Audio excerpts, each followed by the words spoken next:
जहाति यदा कामान पत मनोगतान आत्मनैव हि आत्मनो तुष्टः स्थितिप्रत्यय तदा उच्यते। श्री भगवान जी ने कहा, पार्थ, मनुष्य मनोधर्म उत्पन्न होने वाली इंद्र तृप्ति की समस्त कामनाओं का परित्याग कर देता है, और जब इस तरह से विशुद्ध हुआ उसका मन अजन्मा आत्मा प्राप्त करता है तो वो विशुद्ध दिव्य चेतना का प्राप्त करता है।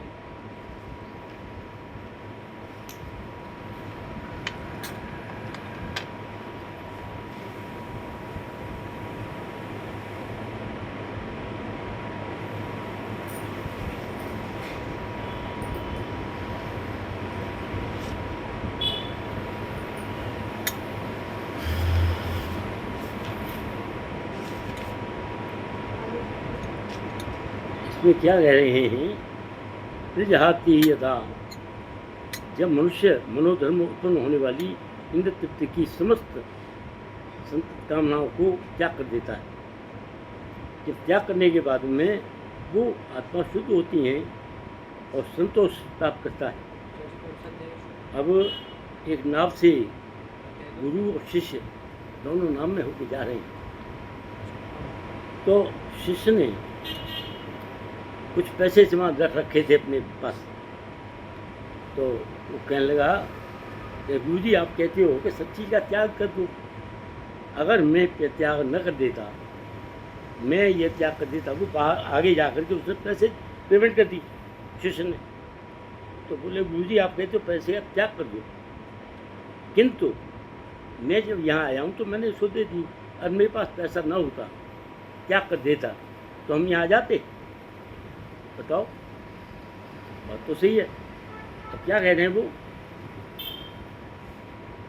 उसने ये कहा है गुरु जी ने कि नदी पार करना मल्लाह से कहते हैं कि रुपया नहीं देता है, तो उसने कहा धन को त्याग करने से ही पार हुए हैं हम। अब वो क्या कह रहा है? शिष्य कह रहा है कि मैंने नदी त्याग की है इसलिए कर रहा हूँ, पारा किया है। बोला कि नहीं, ये बात नहीं है कि तो कि जब तुमने धन का त्याग किया तभी तुम्हें ये भावना हुई, अब हम यहाँ आ गए हैं और हमारे को तो सब तुम्हारे दिमाग में ये रखी थी मेरे पास तो पैसा है, मैं कुछ भी कर सकता हूँ, कोई ज़्यादा पैसे नहीं होंगे। किंतु जब आ गया है तू यहाँ, तो तेरे दिमाग में आई है कि हाँ अब त्याग कर लिया, अब तू शांत है। तब से तू शांत नहीं था, मैं यही देख रहा था बार बार कि पैसे हैं मेरे पास। तो इसलिए आदमी की शांति कब होती है? त्याग करने से। अब किस किस चीज़ का त्याग करना है? कई बार धन दौलत तो उतना ही रखो जितनी आवश्यकता है, फालतू होगी तो आदमी के दिमाग में अलग अलग तरह की बातें आएंगी, अलग अलग काम करेंगे।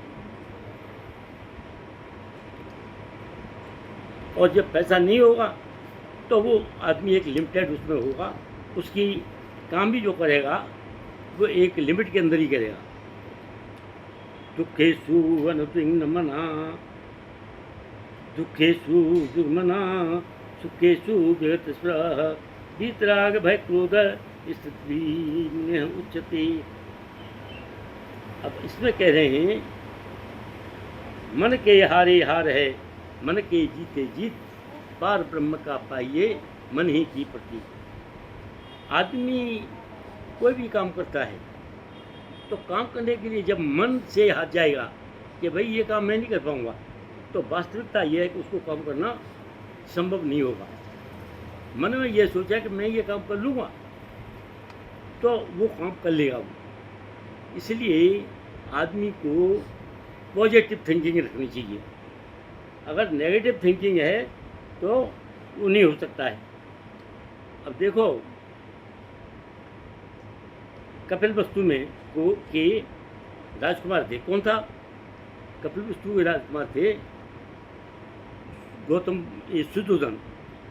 तो वो जो है गए तो जा रहे रास्ते में, और जाते जाते उन्होंने दूसरे अपना जो गढ़वाल था, गाड़ी चलाने वाला, वो चल रहा है और जा रहा है जाते जाते वो देख रहा है कि भाई इसको वहाँ तक जाना है, वहाँ से बोले यहाँ पर तो देना मुझे, उसके बाद मैं चला आऊँगा, मुझे कहीं जाना है, तुम जाओ। तो चले, ठीक है।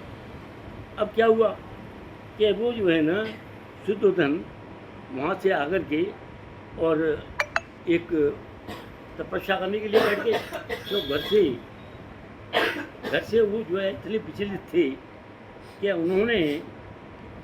उन्होंने देखा, उनके पिता ने कहा कि भाई ये हमारा बेटा है ना, या तो एक बहुत बड़ा भक्त बनेगा या एक बहुत बड़ा चक्रवर्ती राजा बनेगा।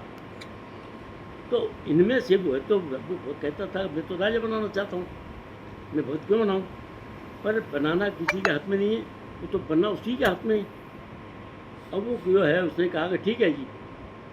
अब वो जो है उनका बाप जो है लड़के का, वो तो गया हुआ राजा कहीं। इन मीन टाइम लड़का बोला सब मुझे अपना ये दिखा दूँ शहर को। तो शहर देखने गए, तो शहर देख रहे हैं तो उसने देखा कि पहले तो एक आदमी को और ले जा रहे हैं पकड़ के कि भाई क्या है कि इसके पैर में चोट लग गई है और ये मरहम पट्टी कराने के लिए ले जा रहे हैं। आगे गया तो एक आदमी, बुजुर्ग आदमी, उसे चला नहीं जा रहा है, धीरे धीरे चल रहा है बैठ बैठ के। वो देखा कि भाई ये क्या, घर वाले को पूछा कि भाई जब बुढ़े हो जाते तो ऐसे ही चलते हैं। आगे गए तो उसने देखा है कि एक आदमी को और एक डेड बॉडी को ले जा रहे हैं आदमी, और राम नाम सत्या करते हुए जा रहे हैं। अब क्या हुआ तो उसने कहा कि ये भैया ऐसे ले जा रहे हैं करते हुए, तो ये क्या चीज़ है, क्या ये आदमी मर गया है, उसको ले जाते हैं। तो आदमी मर जाते भी हैं, बोले हाँ आदमी का समय होता है तो मर जाते, बच्चा है तो आदमी का समय होता ही है। अब उस बच्चे के दिमाग में कुछ ऐसी भावना आई त्याग की कि ये यहाँ जब आदमी को बीमार भी पड़ना है, चोट भी लगनी है, मरना भी है, ये क्या से छुटकारा, क्या दुनियादारी है भाई। भगवान जी से मैं भगवान जी का नाम लूँ, जैसे कई हमारे यहाँ करते रहते हैं राज्य में, तो वही करूँ मैं जो है इसमें राज नहीं करना चाहता हूँ। वो रात को निकल के भाग गया बच्चा और जा कर के और बहुत दूर निकल गया पैदल, और पैदल हुआ तो जा के और एक पेड़ के नीचे बैठ गया। अब जब बाप क्या जानता नहीं है, वहीं पर बैठा भगवान का नाम ले रहा है तो बैठा हुआ है। अब वो आदमी इतना परेशान हो गया, बैठा बैठा वो 2 दिन हो गए भूखा। अब वहाँ से शुद्धोधन था उसका बच्चे का, तो वो वापस से जाने लगा घर को कि यार ये तो गलत जा रास्ते पर पड़ गया हूँ मैं इससे तो बेटर है घर पे जाऊँ। फिर घर पे जाने लगा तो उसने रास्ते में क्या देखता है कि एक गिलहरी है, तो गिलहरी के तालाब है उसके पास में ही, उसका बच्चा जो है अंडे गिर गए तो उनको गिलहरी कहती है कि ये क्या करूँ मैं। तो वो अपनी पूँछ में से भिगोए पानी, और आगे मिट्टी है, रेत में लूट है, सूख जाए भिज जाए, फिर वे गए घरे। और बार बार देखता रहा वो, बड़ा जिज्ञासा हुई कि ये कर क्या रही है। तो देख रही है उसने कि उसमें अंडे पड़े हुए हैं, और उसने वो गड्ढा सुखा दिया। सुखाने के बाद में वो भी बोला कि ये गिलहरी को मैं 2 घंटे से देख रहा हूँ, इसने पूरी निष्ठा के साथ में अपने अंडों को निकाल दिया है अंदर से, और निकालने के बाद में ये बाहर ले आई है, मर जाने देती, और इसमें हिम्मत न होती। और मैं एक इंसान हूँ, मैं यहाँ से 2 दिन भूखे मारे हैं, भूखे हो गए, मैं वापस भागना चाहता हूँ। तो भाई ये तो ठीक नहीं है कि भगवान जी के नाम में आया हूँ निकल के, तो मुझे ऐसे नहीं भागना चाहिए। तो वो वहाँ पर बैठ गया और फिर वापस नहीं गया वापस, और भगवान जी के नाम में लग गया वहाँ पर। तो ये क्या है, दृढ़ विश्वास से आदमी जब तक किसी काम के लिए करता है, उसका दृढ़ विश्वास पक्का इरादा नहीं होता, तब तक वो काम करना असंभव है। जो तय तापों को होने पर भी मन में विचलित नहीं होता और सुख में प्रसन्न नहीं है। अब क्या है, त्रय त्याप हैं, एक तो है क्या कौन से हैं जो नॉर्मल होने वाले हैं, एक वो हैं जो कि भगवान द्वारा किया है, भूकंप आ जाना पे से कुछ, एक है टेम्परेचर ज़्यादा हो गया या कम हो गया, बारिश पड़ने लगी, तो ये ताप हैं। दैहिक दैविक भौतिक तापा राम राज का उन्नी व्यापा, ये 3 तरह के हैं। कौन से? दैहिक माने शारीरिक परेशानियाँ, दैविक भगवान द्वारा दिए हुए, भौतिक ताप कौन से हैं? बारिश होना या बहुत ज़्यादा गर्मी पड़ना, लू चलना, रेत उड़ना, ये हैं। और भौतिक तापों में यह है भूकंप आ जाना, गिर जाना, तो ये सारे ताप हैं। आदमी इनसे विचलित हो जाता है तीनों से, इसलिए अगर भगवान जी के उसमें जाए तो ये ताप उनको व्याप्त नहीं है। क्या बोलते हैं? दैहिक दैविक भौतिक ताता पापा तापा, तो क्या है ये? दैहिक माने देह की, दैविक कौन से हैं? जो भगवान के द्वारा दिए हुए दैविक। और भौतिक कौन से हैं? भौतिक वो हैं जो कि इन चीज़ों से दोनों से हटके, वो हैं एक तो भूकंप आ जाना, भूकंप के हाथ में तो नहीं है किसी के, कभी भी आ सकता है। ताप ये एकदम बढ़ जाना, गर्मी के दिन है ताप आ जाना, वो भी वो है। और बाढ़ आ जाना अचानक है, भौतिक ताप है। तो ये सारे वो हैं, तो ये सारे ताप आदमी को व्याप्त हैं। नहीं, एक लाइन बोलिए ना। रामराज का नहीं व्यापा, रामराज काहू नहीं व्यापा, मतलब रामराज में एक तीनों का को पकड़ना। क्या कह बताओ पंडित जी, जो तो बोलो। रामराज काहू नहीं व्यापा, दैहिक दैविक भौतिक तापा राम राज का हूँ नहीं व्यापा, ये किसका है? रामायण का है ये। यह सर्वत्रावे स्नेह तत्प्राप्य शुभाशुभम न भी नंदती न द्वेष्टि तस्य प्रज्ञा प्रतिष्ठिता। इस भौतिक जगत में जो व्यक्ति न तो शुभ के प्राप्ति से बहुत हर्षित होता है, कोई भी बहुत अच्छा चीज़ मिल गई, पैसे धन पैसा मिल गया पैसा, और बहुत ही खुश है, कोई घर में कोई अच्छा काम हो गया बहुत खुश है, तो उसमें बहुत ज़्यादा खुश नहीं होता। और दूसरी क्या बात है? और नहीं अशुभ होने पर में उसे घृणा करता है। कोई चीज़ है, कोई परेशानी होगी, कोई चोरी हो गई, कोई सामान ले गया, किसी ने इसको धोखा दे दिया, तो वो क्या है? वो घृणा करेगा, बोला ये हो रही है, ये तो सब भगवान के उसमें है, क्यों कैसा होना है।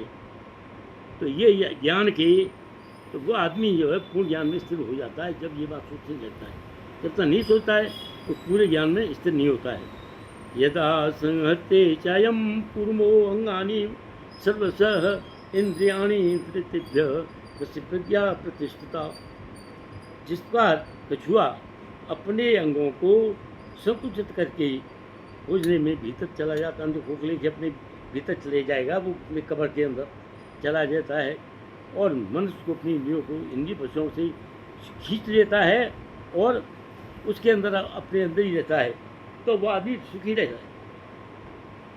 क्योंकि जितने भी ये कछुए हैं, ये हैं, इनकी उम्र तो बहुत होती है। कछुआ की उम्र होती है 200 साल, तो 200 साल जीना है, बुद्धि भी भगवान ने दी है। कहीं जा रहा है, जाते जाते उसको कुछ है कि बच्चे ने पत्थर मार दिया, तो क्या हुआ? पत्थर मारने के बाद में कछुआ वो अंदर ले लेगा अपनी कब्र के अंदर और वहाँ घुस जाएगा। तो इसलिए उसमें अवसर ये क्या है? मौका है, दुर्लभ अनुपम उपहार। ईश्वरीय संकेतों को समझें। कोई आदमी की बुरा होने वाला है, कुछ अच्छा होने वाला है, तो भगवान कुछ संकेत देते हैं हर चीज़ का, उसको समझे कि ये क्या चाहते हैं, क्या कहना चाहते हैं, संकेत समझें और सदुपयोग करें उसका, तो जीवन में उत्साह बना रहेगा। और सदुपयोग नहीं किया जाए तो क्या हुआ? ज्ञान, आनंद, प्रेम, हर्ष, संतोष, सुख, शांति, प्रेरणा, भाईचारा, तो ये चीज़ मिलती है। कब होती है? जब आदमी उसके अंदर उत्साह होगा तो सब चीज़ मिलेंगी, और जब उत्साह नहीं होगा तो इनमें से ये नहीं मिलेंगी।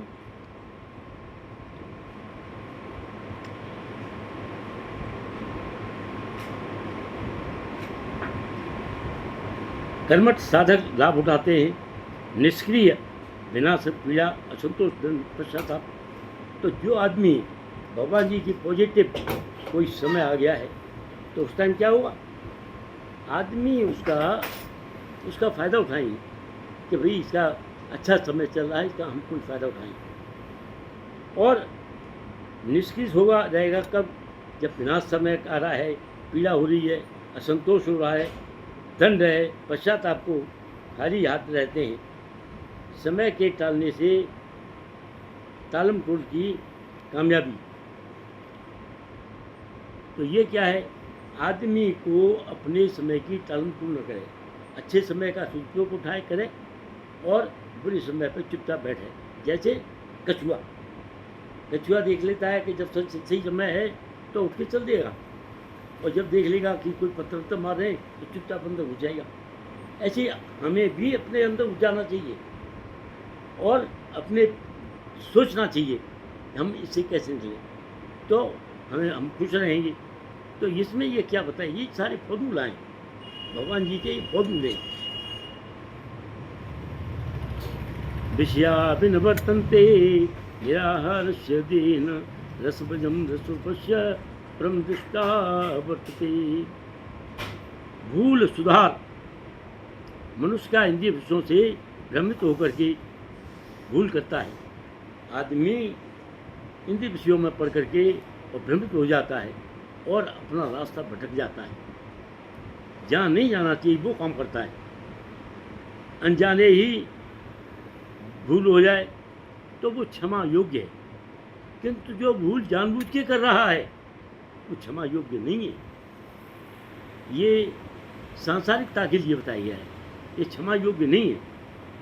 अनजाने की भूल तो क्षमा योग्य होगी, जानबूझ कर क्षमा योग्य नहीं है। पश्चात ही अग्नि तप करके निर्मल कर देती है। जैसे सोना है, सोने को क्या करेगी, अग्नि लगाएंगे तो एकदम चमक जाएगी, ऐसा वैसे ही हो जाएगा। तो इसी तरह से आदमी विपत्ति आती है तो उसे क्या है, उस अग्नि की समान है। जैसे सोने को अग्नि है, विपत्ति भी आदमी को निखार देती है। अगर उस विपत्ति को समझे, डायरेक्शन को भगवान जी की को देखे कि क्या कहना चाह रहे हैं, उनको समझे अपने मन में, तो आदमी को ये परेशानी नहीं होगी। यत्तो अपि कौन्ते कुशस्य कुपश्चितः इंद्रियाणि प्रवाहि प्रमाथि न हरन्ते मनः। हे अर्जुन, इंद्रिय अपनी प्रबल और बेईमान है। इंद्रियां इतनी प्रबल हैं, बेईमान हैं। इंद्रियां कितनी हैं, कितनी इंद्रियां हैं? 11 इंद्रियां हैं। कौन सी? 5 कर्मेंद्रियां, 5 ज्ञानेंद्रियां और एक उनका राजा मन। तो ये मन जो है, मन असल में जो इंद्री सक्रिय हो जाती है, जो शरीर की इंद्री सक्रिय हो जाती है तो मन उसी के साथ लग लेगा। कोई आँख से कोई चीज़ ऐसी चीज़ देख रहा है तो आदमी सारी चीज़ें भूल करके, कोई ड्रामा हो रहा है, कुछ हो रहा है तो उसकी सारी इंद्रियाँ एक तरफ हो जाएंगी, मन उसके साथ चल देगा, देखना चाहेगा। आँखें हैं तो वहाँ चल दी, सुनने के लिए कोई गीत सुन रहा है, कुछ है गाने वाने, तो सारी भूल जाएगी सारी इंद्रियाँ, मन उधर पहुँच जाएगा तो मन उसको ले जाएगा वहाँ। मन को जाना पड़ेगा वहाँ। क्यों? क्योंकि मन तो राजा है, तो जाना ही पड़ेगा उसको, तो उधर चला जा रहा है। और जीव है, खाना पीना है, अच्छा है तो आदमी बड़ा टेस्टी है, खराब है तो वो कहेगा भाई ये तो खराब है, ये ठीक नहीं है। तो इसी तरह से सारी इंद्रियां हैं, अपने अपने काम है उनके, और उसी तरह से मन है उनके पीछे चलता है। यत्तु भिकोन्ते पुरुषस्य विपुषित इंद्रियाणि प्रमाथीन हरतनः। यह है, हे अर्जुन, इंद्रियां इतनी प्रबल और बेईमान हैं कि वे उस विवेकी पुरुष के मन को, बल को हर लेती हैं और वो बस में करने का प्रयत्न करती हैं कि ये मेरे कंट्रोल में आ जाए। तो इसलिए आदमी को इनको मन को कंट्रोल करना सबसे पहले। मन एव मनुष्याणाम कारणम बंध मोक्षियो बंधा है विषयासंगो मुक्त ही निर्विषय मन। वो कहते हैं भगवान जी, मन एव मनुष्य नाम, मन ही ऐसा है मनुष्य के अंदर, कारण बंधन मोक्ष, बंधन का कारण भी है और मुक्ति का कारण भी है।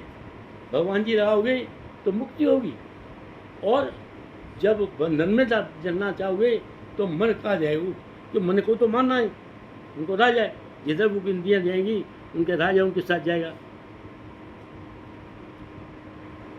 जब से मेरा मन भगवान कृष्ण के चरण बिंदुओं की सेवा में लग गया। हाँ, जैसे इतने बड़े बड़े जो ऋषि मुनि होते हैं, हाँ, इनका भी मन तो भटक जाता है, हाँ, तो फिर हमारा भी तो भटक सकता है। ऐसा है, वो सही है, कहना आपका सही है, पर वो भी ऋषि मुनि आप कैसे मानते हो? उन्हें कपड़े वपड़े पहन लिए, नंगे हो गए या कुछ है, बाल लंबे लंबे, तो आप कैसे कह सकते हो कि बहुत बड़ा ऋषि मुनि है? भाई मन तो उसका भी है ना भाई, वो आखिरकार पैदा तो हुआ अपनी माँ के, उसने भी बहुत सारे संसार देखा है, ऋषि मुनि बात में बनाए, तो वो मन भटेगा का तो ही मन का काम ही है। मन जो है कभी भी अच्छी तरफ नहीं जाता, मन जो है हमेशा भटकता है, इसको तो कंट्रोल करना पड़ता है, तो कंट्रोल के बगैर कुछ नहीं होता। ऋषि मुनि कैसे कह सकते हो ये ऋषि मुनि है? अरे वो आदमी है इसलिए भटकना है उसने, ऋषि है, लेडीज हैं, भटक जाए। तान सर्वाणी संयम्य युक्तासीन मत्परः वशीयस्य इंद्रियाणि तस्य प्रज्ञा प्रतिष्ठिता। जो इंद्रियों को पूर्णतया वश में करते हुए इंद्रिय संयम में रहता है, अपनी चेतना को मुझ में स्थिर कर देता है, वह मनुष्य स्थिर बुद्धि कहलाता है। स्थिर बुद्धि कौन है? जो अपनी सारी चेतनाओं को सबको निकाल करके अपने एक निष्ठ हो जाता है, तो वो भगवान जी के अंदर लग गया और उसका कहीं विचलित नहीं होता।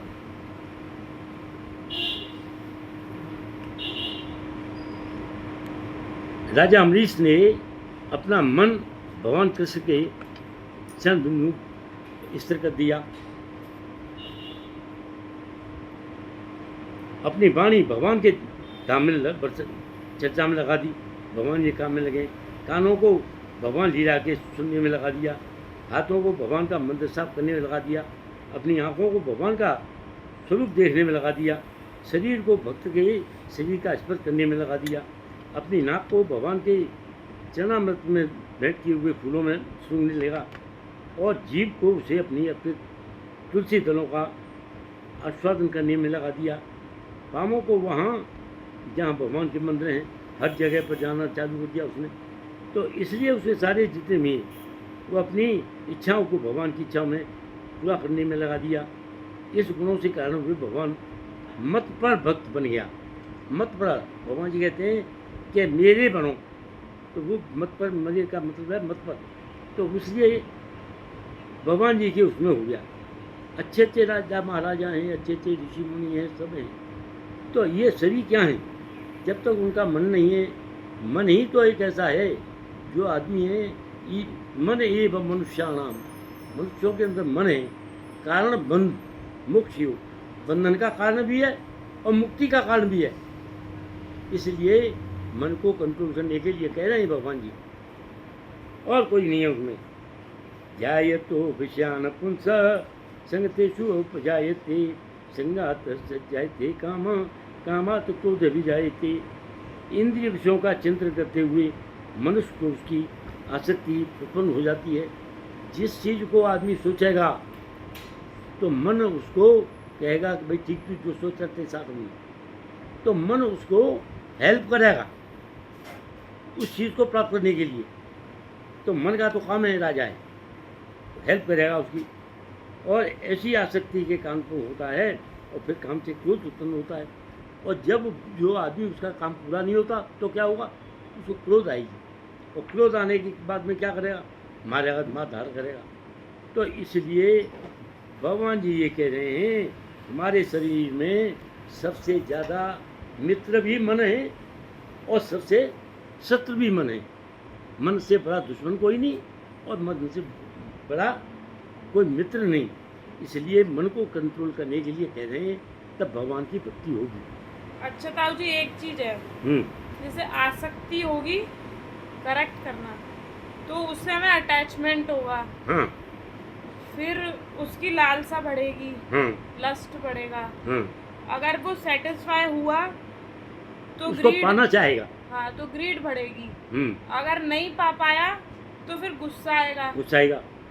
फिर उससे उसकी मेमोरी लॉस्ट होगी, हाँ, इंटेलिजेंस लॉस्ट होगी, और उसके बाद उसका पतन हो जाएगा। पसंद होगा ये। और ऑन दी अदर हैंड, अगर वो सारी चीज़ उसकी पॉजिटिव रही तो वो सुख प्राप्त करेगा। ये भी तो है। क्रोधा भवति असम्मोह। तो फिर हमें इन दोनों में नहीं फंसना, हैं? इन दोनों में हमें नहीं फंसना। भाई हमारे लिए तो देखो अच्छा भी बुरा है, अच्छी भी वो है, अच्छे में भी कहीं का नुकसान है और ज़्यादा बुरे में भी नुकसान है। तो हमें तो ये फालतू चीज़ें भगवान यही तो कह रहे हैं कि हाँ, हमें कैसा चाहिए, नॉर्मल। हाँ, हमें बीच में रहे, बहुत ज़्यादा खुशी में भी नहीं जाए तो बहुत ज़्यादा गमी में भी मिल जाए। हम ये ठीक है, भगवान जैसे जावेद राखे राम तावेद ये, हारिए न हिम्मत, विसारिए न हरि का नाम। हिम्मत मत हारो, भगवान का नाम मत छोड़ो, और जिस तरह से भगवान रखना चाहते हैं उस तरह से रहो। क्रोधा भवति सम्मोह, सम्मोहात् स्मृति विभ्रम, स्मृति विशांति बुद्धिनाशो, बुद्धिनाशात् प्रणश्यन्ति। क्रोध से पूर्ण मोह उत्पन्न होता है, मोह से स्मरण शक्ति भ्रमित हो जाती है, स्मरण शक्ति भ्रमित हो जाती है तो बुद्धि नष्ट हो जाती है। जब बुद्धि नष्ट हो जाती है तो मनुष्य क्या करेगा, भवकूप में चला जाएगा, कुएं में पहुंच जाएगा, कुएं में पड़ेगा। तो क्रोध है उपवास। क्रोध कैसे बता रहे हैं कि कैसे हो, उपवास सप्ताह में एक बार अनिवार्य है उपवास। हाँ, तो उससे क्रोध जो है शांति होगा। और आदत पड़ जाती है। फिर उपाय है सकारात्मक सोच, सकारात्मक सोच कर पॉजिटिव थिंकिंग रखे, प्रशंसा, त्रुटि को जिम्मेदारी ले और दोष को रोके, और अच्छाई की हमेशा ध्यान रखे। विचार उसमें सही विचार रखे तो वो आदमी पॉजिटिव थिंकिंग में जाता है। क्या क्या था? उपवास, सकारात्मक सोच, सकारात्मक सोच, प्रशंसा। प्रशंसा। हाँ, प्रशंसा कैसे? त्रुटि दर्शना भगवान जी की, भगवान जी आपके संत हैं, आपने बड़े किए हैं, आप मुझे भी अपनी बुझो। तो ये प्रशंसा भगवान जी, भगवान की प्रशंसा और त्रुटि अपने अंदर देखनी है। हाँ, तो इससे आदमी को पॉजिटिव थिंकिंग हो गई। राग द्वेष विमक्तस्तु विषाम शरण है। बस 4 क्या? उपवास, सकारात्मक सोच, प्रशंसा, त्रुटि। प्रशंसा, त्रुटि, हाँ, त्रुटि से दूर रहे और दोषारोपण न करे। अच्छा।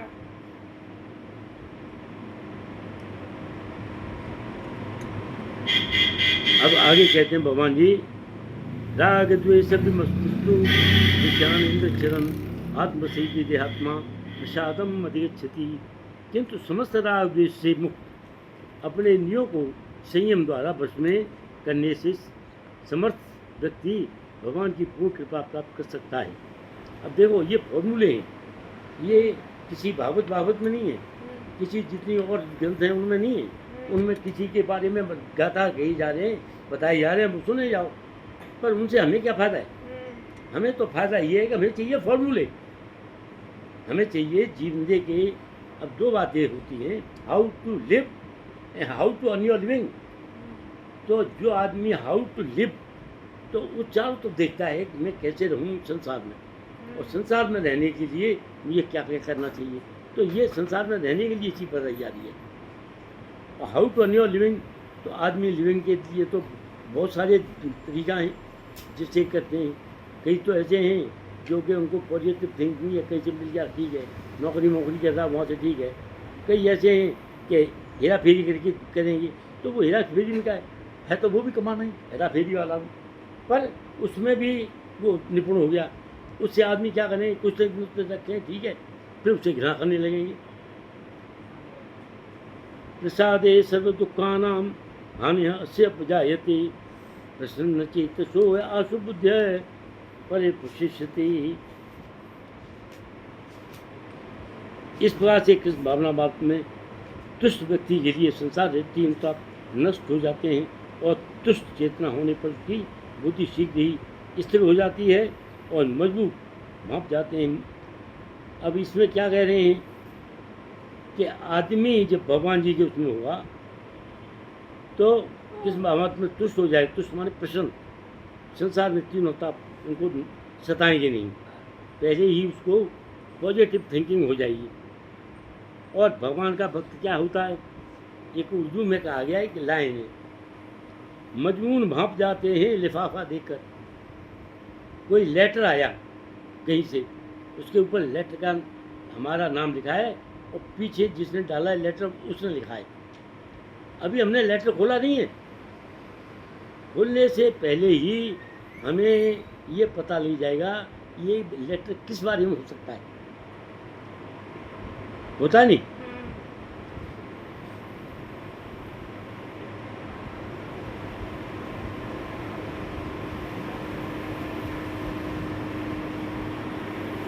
लिख लिया, हाँ। चले। प्रसन्नता, अच्छे स्वास्थ्य के लिए संतुलित भोजन जितना जितना जरूरी है, संतुलित भोजन खाना, उसी तरह से उसके लिए प्रसन्नता भी जरूरी है। इसके लिए अच्छे स्वास्थ्य के लिए, इससे शारीरिक से कष्ट कम होगा और बीमारी कटेगी, डॉक्टरों का इलाज नहीं ज़्यादा नहीं पड़ेगा, मानसिक शांति मिलेगी। तो ये सारी बातें कब होती हैं, प्रसन्न रहे, प्रायः संपन्न दूरदर्शी रहेगा। अब देखो कई ऐसे आदमी हैं कि अन्य अच्छे अच्छे दुखी हैं। एक हमारे यहाँ आदमी था, एक साइंटिस्ट था, मेरे साथ यातायात आता था, पर क्या था कि मुझे एक दिन जा रहा है तो जाते जाते ऐसे करके ऐसे करता जाता था, ऐसे करके भी फेंकते था, हाथ से ऐसे करते जा रहा है, रास्ता में चल रहा आगे, उसके पीछे करता आ रहा, उसके पीछे ड्राइवर आ गया, उसमें डायरेक्ट वो ले गया है। अब वो बोला, ड्राइवर ने पास आ गया, अरे मरेगा साली, ऐसे धक्का मारा उसने कि मरेगा, जो मेरे सामने आके मरना चाहता है ऐसे। अब वो मेरे पास आ गया, तो वो ड्राइवर मुझे जानता था, तो ड्राइवर बोला कि भाई यार ये जो है मरने के डोल है, इसको समझाओ कैसे कर रहा है। और वो जो था वो मेरे से कह रहा कि यार समाज इसको समझाओ कि भाई मैं यहाँ पर बड़ी अच्छी पोजीशन में हूँ, मैं यहाँ पर साइंटिस्ट हूँ और ये जो है मेरे से ऐसे ऐसे कह रहा है। मैंने समझाया, मैंने भाई गलती तुम्हारी दोनों की नहीं है, ये आदमी की अपनी परेशानी है अपनी। उस आदमी ड्राइवर को समझाया मैंने कि भाई ये जा रहा है, इसने तेरे को हॉर्न दिया है पर तेरे समझा ही नहीं है। तो कई आदमी इतने परेशान होते हैं कि उनको ये नहीं पता है कि मैं कहाँ जा रहा हूँ, इतने परेशान होते हैं। और कई ऐसे आदमी हैं कि जा रहे तो चिंता नहीं है कोई मरने की जीने की। तो हर तरह की परेशानी आदमी कहीं से कहीं पहुँचा देती है। ये मरने वाले उनको टक्कर होती है, वो ऐसे ही तो होते हैं। और क्या होता है, वो चले जा रहे हैं, परेशानी। नास्ति बुद्ध युक्तस्य न च युक्तस्य मान भावना न अभावस्य शांति शांतिस्य कुतो सुखम। जो कृष्ण भावना में परमेश्वर को संबोधित करनी है, संबंधित नहीं है, उसे न तो बुद्धि दिव्य होती है। जो भगवान से जुड़ता नहीं है तो उसकी बुद्धि सही नहीं रहेगी, परेशान रहेगा और भगवान से वो अटैचमेंट नहीं होगा और न उसको शांति मिलेगी और न शांति से जीने की कोई संभावना है। भोक्तारम यज्ञ तपसाम सर्वभूतम हेतुम सूर्य सर्वभूतानाम यत्तम संतुम रक्षति इंद्रियाणाम में चरतम यन मनोभिस्ते ततस्यति प्रज्ञाम वायु नामिव अम्बसी। जिस प्रकार पानी में तैरती हुई नाव को, पानी जा रहा है, नाव तैरती जा रही है, अगर नाव के अंदर मोटर नहीं लगी हुई कंट्रोल के लिए तो हवा ले जाएगी उसको, जिधर की हवा होगी उधर ले जाएगी, प्रवाह करके ले जाती है। उसी प्रकार विचरणशील इंद्रियों में हमारी इंद्रियां सारी की सारी कैसी हैं, विचरणशील संसार में हैं। आँखें कोई देखेंगी तो विचलित हो जाएंगी, कोई चीज़ देखेगा आदमी का मन विचलित हो जाए खाने के लिए, कोई गाना सुनेगा तो कान विचलित हो जाएंगे, इसलिए आदमी सारी जगह हैं ये 5 ज्ञानेंद्रियाँ ये ज़्यादा विचलित होती हैं। तो इंद्रियों से कोई एक जिस पर मन निरंतर लगा रहता है, मन की बुद्धि को हल लेता है, और जिस पर मन लगा है वही इंद्री वो उसको मन को अपने कंट्रोल में कर लेगी। मतलब अगर कोई भी एक इंद्री अनकंट्रोल होती है तो वो पतन का कारण बनती ऐसा एट ए टाइम सारी इंद्रियाँ उसके ऊपर हावी नहीं होती, है। एक इंद्री एक होती है। देखिए आदमी के ज्ञानेंद्रिय हैं 5 और 5 कर्मेंद्रियाँ हैं। कर्मेंद्रियाँ तो ऐसी हैं जो अपनी जगह पर रहती हैं, तो अपना काम करती हैं, उसे कोई मतलब नहीं है, ठीक है। अब ज्ञानेंद्रियाँ हैं, अब ज्ञान देती हैं।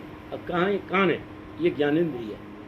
कोई आवाज़ सुनेगा तो हमारे दिमाग में आएगा, बात घूम जाएगी, फिर ये देखिए किसकी आवाज़ है ये, तो ज्ञानेंद्रिय है, वहाँ पहुँच जाएगा हमारा मन।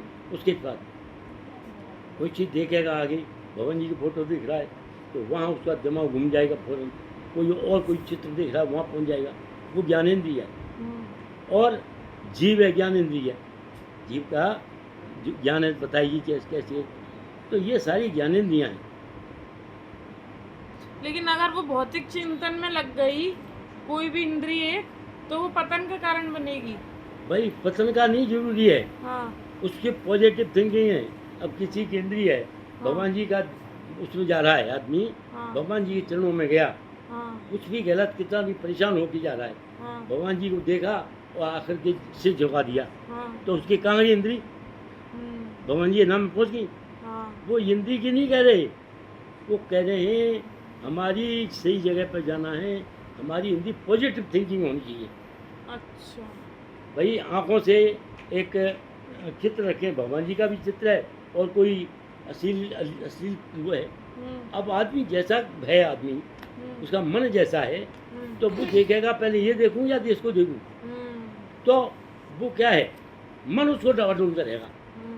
इसलिए भगवान जी तो कहते हैं मन की, भगवान जी का जो ताकत लगा रहे हैं मन पर लगा रहे हैं।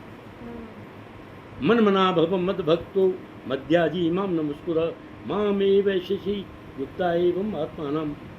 तो मन मना भव, भगवान जी तो तभी कहते, भगत कहता है कि तुम मन मना भव मद भक्तो, हे भक्त तुम मुझे ही याद करे जा, मन मना भव मद भक्तो मध्याजी माम नमस्कुर, मेरी उपासना करो, मुझे नमस्कार करो, माम एव शशि युक्ता एवं आत्मानम मत परायण, और मेरे परायण हो जाओ। भगवान जी तो ये कहते हैं, भगवान जी ये थोड़ी कहते तुम डामाडोल हो।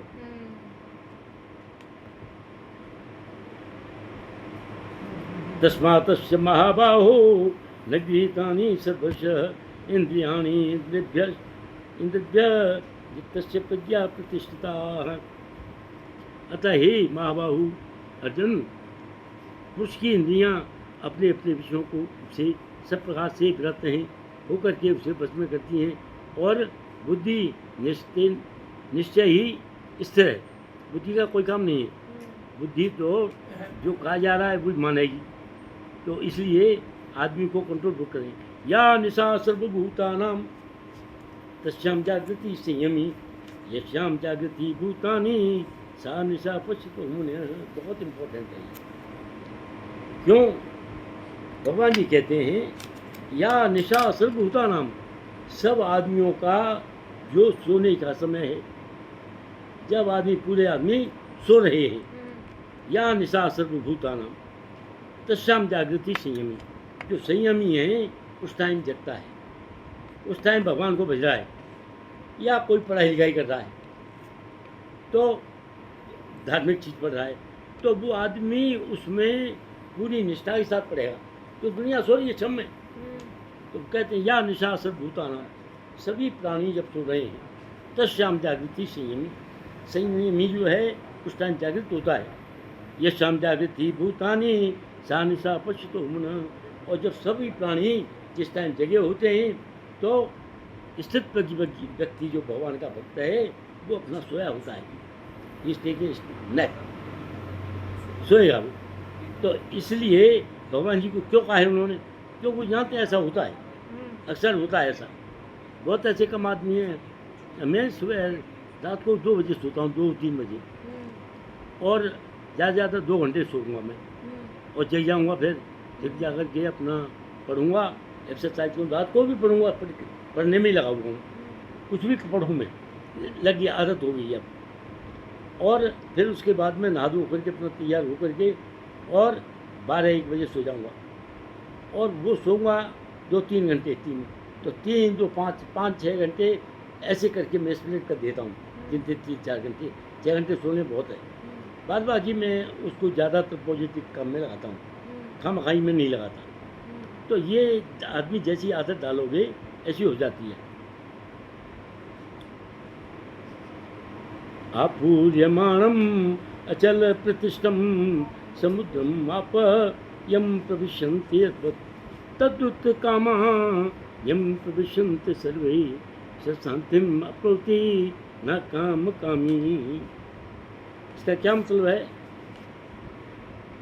जो पुरुष समुद्र में निरंतर प्रवेश करती हुई नदियों वाली नदियों के समान प्रतांशताओं से निरंतर प्रवाह में विचलित नहीं होता।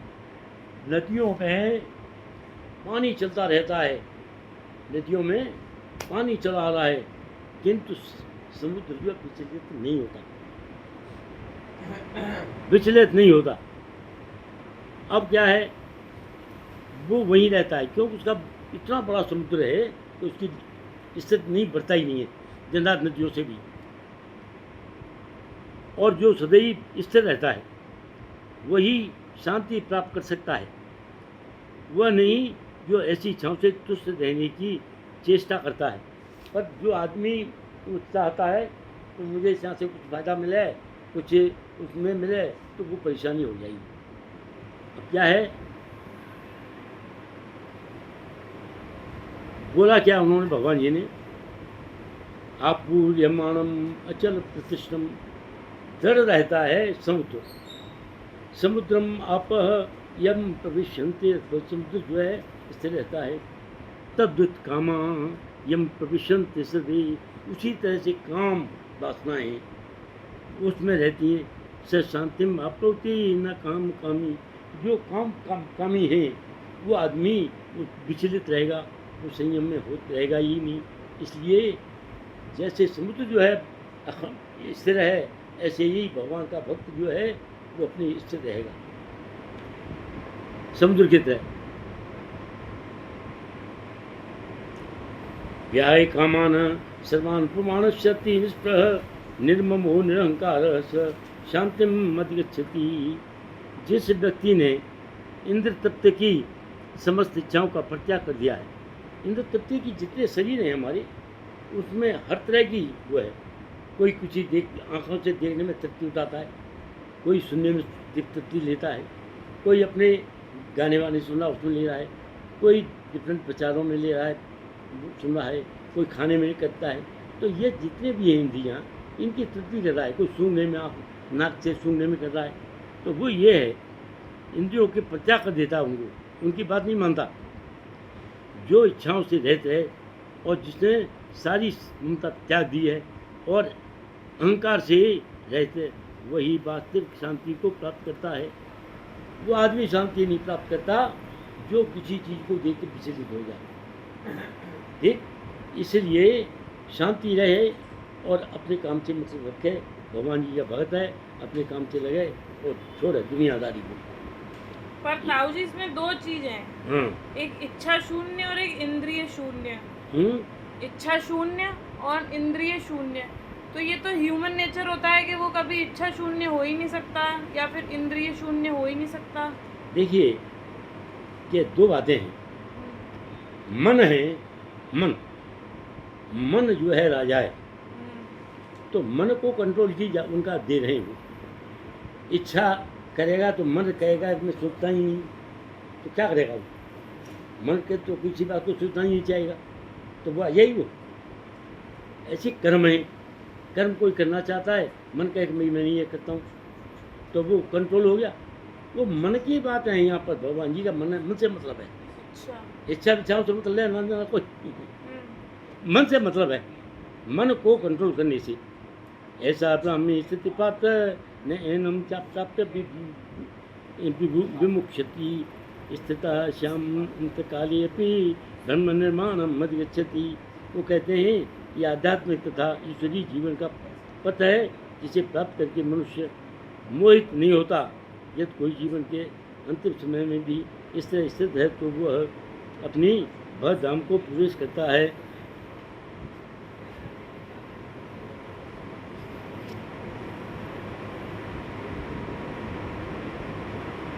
दृढ़ निश्चय आपने जो बताई है, तो इसके लिए दे रहे हैं वो दृढ़ निश्चय। इच्छा शक्ति होनी चाहिए, कैसी चाहिए? दृढ़ निश्चय। जीव के हर पड़ाव पर परिस्थितियों में सफलता के लिए सकारात्मक ऊर्जा का उत्पन्न करना। अपनी ऊर्जा जो है सकारात्मक उत्पन्न करे। सकारात्मक ऊर्जा क्या है? Positive thinking. नेगेटिव थिंकिंग को पास में फटकने नहीं दे। कई आदमी हैं एग्ज़ाम के लिए जा रहे हैं, तो वो पॉजिटिव थिंकिंग के लिए करके जाएं कि मुझे ये एग्जाम में ये करना ही करना है, तो पॉजिटिव थिंकिंग है। और ये डामाडोल हो गया मन, तो पता नहीं कैसे आएगा, याद कितने होंगे, कितने आदमी हैं, कौन। अरे मैं कह रहा हूँ किसी चीज़ की सोच ही नहीं है। वहाँ देखे पॉजिटिव थिंकिंग थे। पॉजिटिव थिंक करेगा तो क्या है, एक बार में चल जाएगा, कम से कम उसको पेपर याद हो जाएगा कि पेपर में क्या आया है, या कोई दिया हुआ है तो उनमें याद हो जाएंगे। इस टाइप के आते क्वेश्चन तो दोबारा फिर मैं करूँगा। अगर उसका पॉजिटिव थिंकिंग है तो दोबारा फिर हो जाएगा वो पास। और वो थिंकिंग उसकी है उल्टे डामाडोल है तो वो नहीं हो पाएगा। इसलिए वो भगवान जी कहते हैं पॉजिटिव थिंकिंग, दृढ़ निश्चय, इच्छा शक्ति हो दृढ़। हर पड़ाव पर परिस्थितियों में सफलता के लिए एकात्मक ऊर्जा उत्पन्न है। एक ही तरफ, एक सहारे एक बल, एक आस विश्वास, एक इशारा एक इशारे, एक ही पर एक आस विश्वास। सब एक तो किसको कंट्रोल कर ले उसको। जीवन को गति देना, दुख विपत्ति विकारों से उबरना, आध्यात्म रोग, मृत्यु पर विजय।